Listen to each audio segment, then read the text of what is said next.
আকাশে মেঘ করেছে আজকে, তেমনি ঠান্ডা হাওয়া। অন্যান্য দিনের মতো অত ঠান্ডাটা আজকে নেই, মেঘ করলেই ঠান্ডাটা এমনি কমে যায়।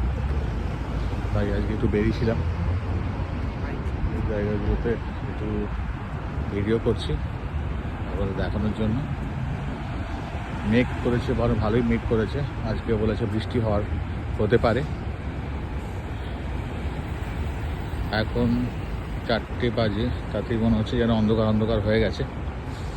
একটু বাদে পুরোটাই বোধহয় অন্ধকার হয়ে যাবে, যা মেঘ দেখছি এখানে। আপনাদের রাস্তাঘাটগুলো একটু দেখাই।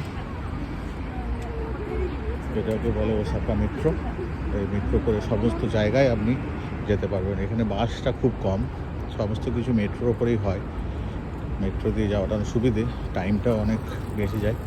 আর প্রত্যেকে কাজের জায়গায় ঠিক সময় যেতে পারে, জ্যাম হওয়ার ব্যাপার থাকে না। ওপরে এমনি কোনো জ্যাম নেই, তা বাদেও এরা ভেতরেও মানে মেট্রোটা খুব ইউজ করে এরা, যাতে একটা সময় নষ্ট না হয়। এটা একটা সুন্দর ব্যাপার এদের মধ্যে। লোকজন আছে, লোকজন যদি দেখেন বা রাস্তার ওপরের থেকে মেট্রোর নিচে যখন আমি একটা ভিডিও বানাবো তখন দেখবেন ওখানে লোকজন আরও বেশি, সবাই নিচে দিয়ে যাওয়া আসা বেশি করে ওপর থেকে। ওপরে কয়েক বাস গাড়ি এইসব যায়। এই বাসটাই যাচ্ছে 75 গেল, এইটা করে আমি যাই বাড়ি বাসে করে। প্রত্যেকটা জায়গায় দেখুন এই যে ওসাকা মেট্রো লেখা আছে, যে কোনো জায়গাতে আপনি নামতে পারবেন। ওসাকা মেট্রো নিশ্চয় উমেদা, ওইখান দিয়ে সবাই যায়।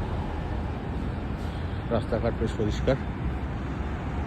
আমি হাঁটতে হাঁটতে আপনাদের সঙ্গে যাচ্ছি, এইটুকুই। এখানে গুচি, মোনালি, লুই ভিতন প্রচুর আছে, প্রচুর প্রচুর দেখতে পাবে। প্রত্যেকটা মোড়ে মোড়ে একটা করে পাওয়া যায় লুই ভিতন। গুচি তো ছেড়েই দিন, গুচি তো আছেই সমস্ত জায়গাতে, বড় বড় সব বিল্ডিং।